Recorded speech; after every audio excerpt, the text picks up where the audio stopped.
Catalonia's struggles for complete independence from Spain are being well documented. It has turned nasty. But what of others who want their own independence elsewhere? A democratic right or opportunists stirring up trouble? Secession in the 21st century. This is Roundtable with me, David Foster.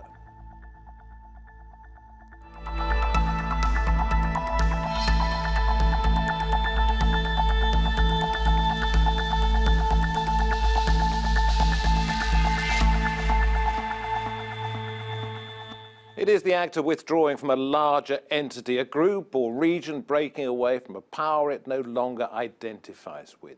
So what should be made of the Catalan people's push for independence, something that Spain has tried to stop?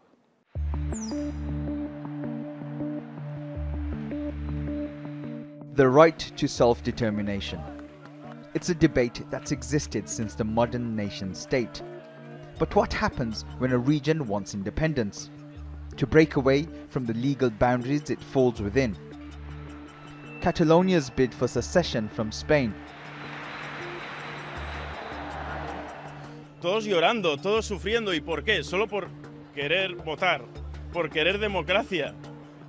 An independence referendum the Spanish government wanted to suppress, resorting to police violence to stop the vote, and later suspending the Catalan parliament.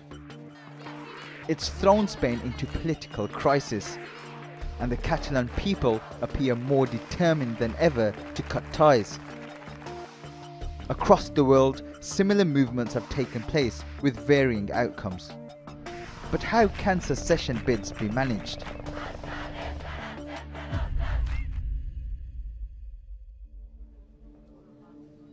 Language, religion, culture, land, unique to a group of people and often steeped in history, sometimes conflict. For some, the large bureaucracies to which they are attached appear unaccountable and impersonal. Independence can seem like an obvious move. 2.26 million people voted in the Catalan referendum, a 43% turnout. Officials say 90% voted for independence. Spain has been uncompromising. Protesters beaten, ballot boxes taken away. The vote was even denounced by the king. Esas autoridades, de una manera clara y rotunda, se han situado totalmente al margen del derecho y de la democracia. Han pretendido quebrar la unidad de España.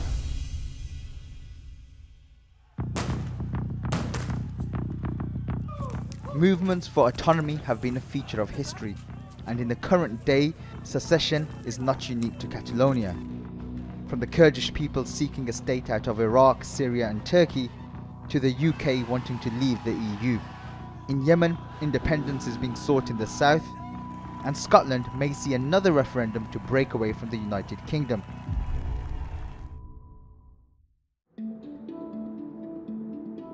Should there be an international framework to better manage calls for secession? Do nation-states have to accept that there will be calls for independence from within, and a less centralized government? Can those voices be silenced with force? Or is this an opportunity for a new kind of representation? Well, I'm joined from the Catalonian region of Spain by the journalist Tim Parfitt. Here with me at the round table, the Deputy Chairman for Nigeria's ruling party, the APC, Tunde Dirty. On my left, James Summers, a lecturer in international law at the University of Lancaster, and also with us the author and historian Chris Bambury. And Chris, I know you're going to give us a perspective both on Catalonia and Scotland during the course of this programme. But Tim, let me come to you first. In Catalonia, you've lived in Spain, in Madrid, and now in the Catalan region for the best part of 20 years, on and off. Have you ever seen anything like this before? No, nothing. This is quite a unique situation, and it's very worrying. The demonstrations on the streets, are they between the groups of people, those pro-independence and those anti-independence, are they largely good-natured, and is it just the authorities that are being heavy-handed, or are you seeing sort of nastiness there as well? Well, yesterday there was a huge Spain Barcelona, the pro-unity of Spain. It's true that there were 350,000 people in the streets of Barcelona, but there was also quite an element of groups infiltrating them, and unfortunately, groups are legal, and the international press will pick up more on the minority, the thuggish minority, than the peaceful protesters, the peaceful demonstration. Tim, we've got a bit of a sound issue. We'll come back to you in just a minute, but let me bring that point to the table. And Chris, first of all, I mean, you've got a book coming up about Catalonia. You're well versed in Scottish independence wishes or not. Do you see similarities between the two? I think there are similarities. I think you look across Europe as a whole at the moment, most nationalist movements you see in Europe are quite nasty. They're quite anti-migrant, anti-Muslim. I think in Scotland and Catalonia you see something different. It's not about nationalism rooted in blood and race. It's not about appeal for some sort of, there's an element of it, long history, but it's more a civic nationalism in the sense that people are looking for more democracy, looking for a better economic order, and there are similarities. In Scotland, the legacy of the Thatcher years where people didn't vote for Tories, but they got a conservative government, left a bitter taste. Then Tony Blair disappointed under New Labour. In Catalonia, it's come later. I mean, I don't know if Tim would agree, but really up until 2010, the vast majority of Catalans would have agreed that essentially a federal solution to the issue, that they have more devolution for Catalonia, but it stays part of the Spanish state. It was the Spanish Constitutional Court, which we've seen in action recently, ripping up a statute of autonomy passed by a referendum in Catalonia, removing key clauses of that, which shifted Catalans to the idea that they couldn't get that within this context of the Spanish state, and a shift towards independence, reinforced by the collapse of the Spanish economy in the wake of the 2008 financial crash. So the two things become intertwined. And really, what I think you've seen in the last week in Catalonia is the Spanish state couldn't have done any more to generate a national independence movement that they've done by sending in the Guardia Civil, smashing their way into polling stations we saw in their packet, seizing ballot boxes. Many people I know in Catalonia were not going to vote for independence, looked at the Spanish state, and essentially drew the conclusion, we're going to go. Tim, we're going to come back to you in a little while on that issue. I think we've sorted out the sound problem. But James, would it be fair to say that the people of Catalonia and some other regions, such as Venice, want independence because they're richer and they don't want to give their money away to people who aren't as well off as them? That's certainly one of the underlying considerations. One of the things we see in nationalist movements in Western Europe, at least, is that richer regions see demands for independence, referenda, in a sense, as leverage. That even if they don't succeed in gaining independence, then they can perhaps negotiate a better financial deal for themselves. So economic considerations are one major motivation behind the Catalan nationalist movement, yes. And today we will talk about Nigeria, if you don't mind me waiting for just another couple of minutes. But Tim, once more with you. When the King of Spain went on TV and basically backed up everything that the Guardia Civil had done, you as somebody who loves Madrid, you lived there for a long time and now calls Catalonia your home, were you shocked? I was totally shocked, yes. I think he also missed a great opportunity to unite the whole country, Spain and Catalonia, everything. A great contrast to the role of the British monarchy with the Spanish monarchy, in my opinion. I don't think Queen Elizabeth made any comment at all about the Scottish referendum, despite some tabloids trying to put words in her mouth. The King of Spain's speech on Tuesday left many totally speechless, to be honest with you. It was a political statement and very much in line with the right-wing PP government in power at the moment. It was very, very surprising. It was shocking, actually. Yeah. Tunde, we've mentioned Spain, we've mentioned Scotland, we've talked a little bit about Venice. Let's go to your country, Nigeria. Terrible civil war in the 1960s in Biafra. It is a region still pushing in some parts for independence. Do you see that movement gaining strength? The movement, the strength of the movement is a little bit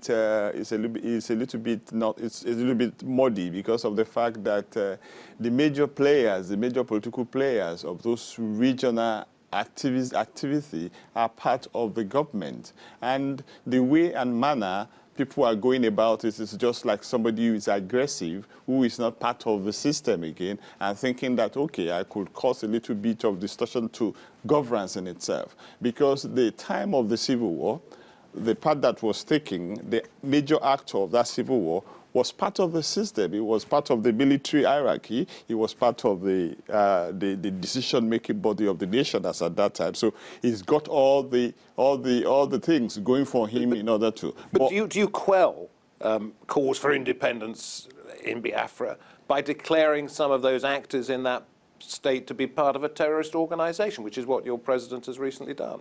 Well, the president has said the president has said it, which is right, because of the fact that in the first instance it was started as a joke, but it was now going to a level of causing causing a little bit of distortion to the sovereignty. Do you see the dangers in actually sort of suppressing a movement and thereby encouraging those people within it who want to say to the central national body, look, we are simply being sat upon. We need our independence. That is why the country is going through a restructuring project right now. The party in itself has set up a restructuring, a committee for restructuring. And we all know that, yes, we must talk about restructuring within the nation to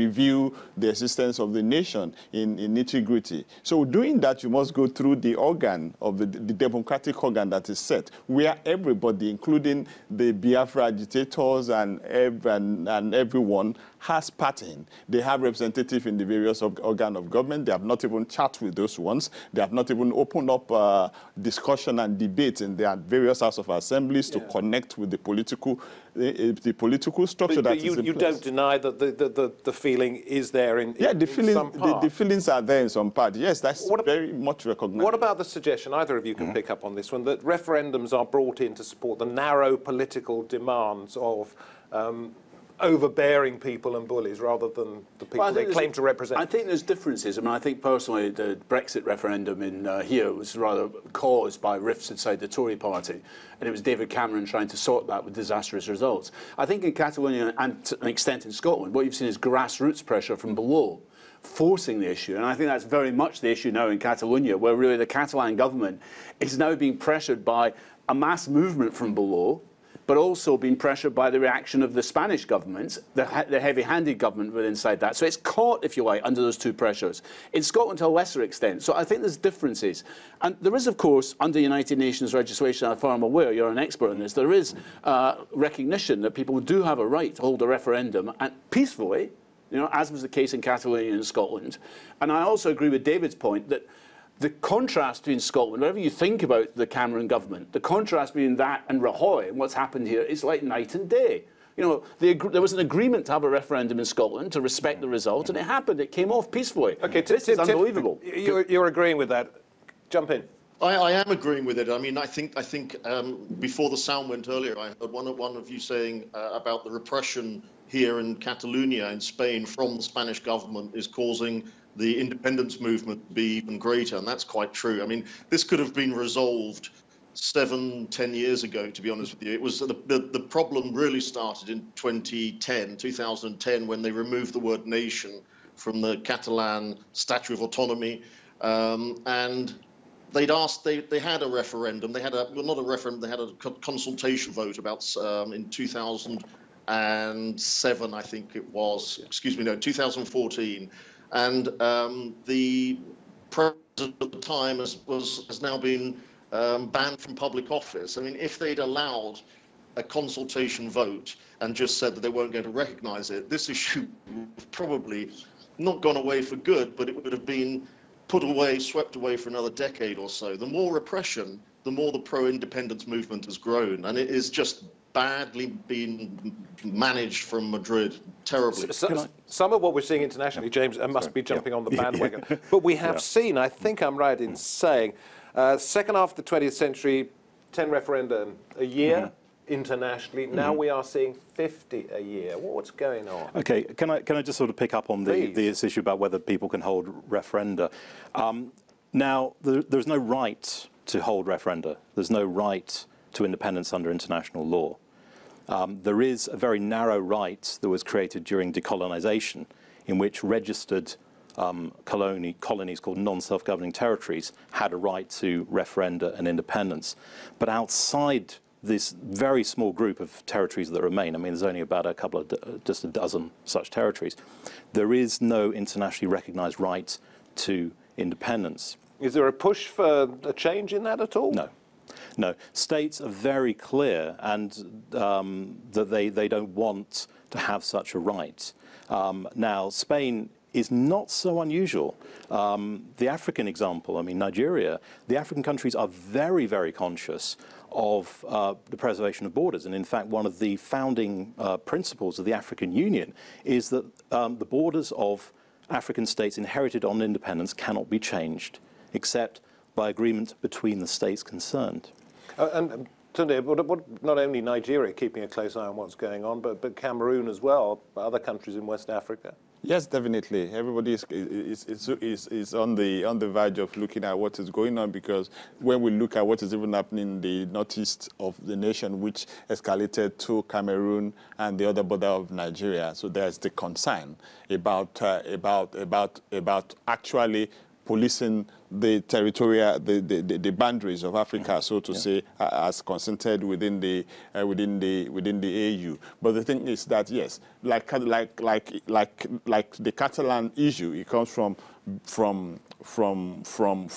down the lower region towards to the. So how do you go about satisfying some of the demands of those grassroots activists who say this is where we need some? Most of if not independence, then greater autonomy. We won't say we won't say that, because the manifesto of the party is so clear on satisfying every region of the nation, and that is why every region is represented within the within the executive of the party. And by and large, you think that's working? Yes, it is.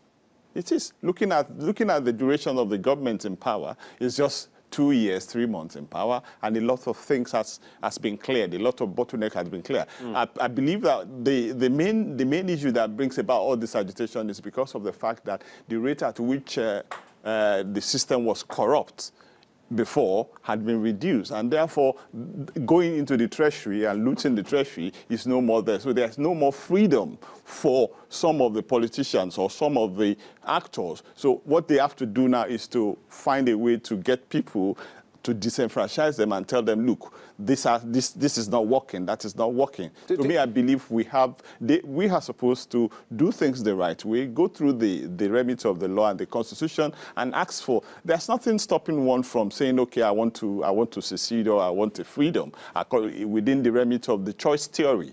So therefore, if you want to do it, you have representative, you have like the Catalonia, they asked for a referendum, they asked for votes, they all went to vote, they won the consequences. It's about consequences. Do you think, first of all, you, Chris, and then you, Tim, out there, do you think the people of Catalonia understand what the consequences of independence might be? I think they do. I think that Catalonia is a very European-oriented country, much more so actually than the rest of Spain. It isn't a country yet. It is going to be a country, I would argue, because I think it's really now something which is unstoppable. I think Spain has created that situation. I think they are very aware of that. Barcelona is a multiracial city. They've got some grasp of where they want to go. I think there's great umbrage about the fact that they pay in. It's true, they're the richest area of Spain. They pay in the highest percentage of taxes into the Spanish coffers. They actually get very little back. The vast majority of infrastructure the Spanish state invested is in the Madrid area. And this goes back to an issue which isn't talked about, but is coming to the fore now, that there is a legacy here which has been reminded people very starkly by the use of the Guardia Civil of the Franco dictatorship, when Catalonia and the rest of Spain was under a heel, but the Catalan language was banned, and there was fierce repression of Catalonia. This is all reminding people of this. They feel that a very Castilian, that's the central part of Spain, oriented state. The PP is not, the ruling party is not a Francoist party, but it's very rooted in the grandchildren of the Franco regime. And I just have to add something else to it. When I watched the Spanish king speak, there was an issue which, similar with Nigeria, the issue of corruption, which had lapped around the royal family in Spain, which, I mean, again, there's many things wrong with the House of Windsor, but you could hardly imagine, you know, the corruption which has gone on there. And people feel the Spanish state is quite deeply corrupt, a legacy of Franco. Tim, when you talk to your friends, your workmates there, we're talking about the consequences of independence. Do they point up not only the pluses if they're in favour of it, but also what could hurt them, what they wouldn't like to see, the disadvantages? Are they aware of that? I think to be fair on this issue, I think the consequences have been less explained in this whole process, and I think in the last couple of days, the last week, the end of last week, we've had news here. I don't know if you've obviously seen it, of several Spanish banks, well, Catalan banks, and other major corporations planning to move their headquarters, but it's really just the postal address, out of Catalonia and into the rest of Spain. Now, this is a technicality. It could be looked as a technicality just in case things do get very messy here and banks have to close on certain days, or if there's civil disturbance. And so they can still be protected under the, I believe, under the European banking rules and so forth, if their address is in Catalonia. So is it a case of be careful what you wish for, to some extent? Well, it's a bit of scaremongering going on, I think. I think some of these corporations are being pressured by the Spanish government. Okay. That is allegedly what's being said, to move their headquarters. And so I think this is just causing nerves amongst people.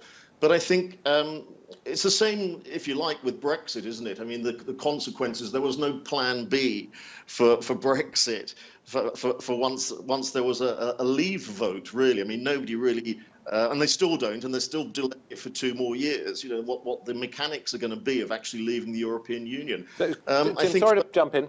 I just want to bring James back in at this particular point and say, where else should we be looking for signs of, if you don't want to call it agitation, then certainly some pepper within the situation? Flanders is one example. Others? Well, it's not so much in Western Europe. I mean, we don't know how this will play out and whether it will have a sort of knock-on effect.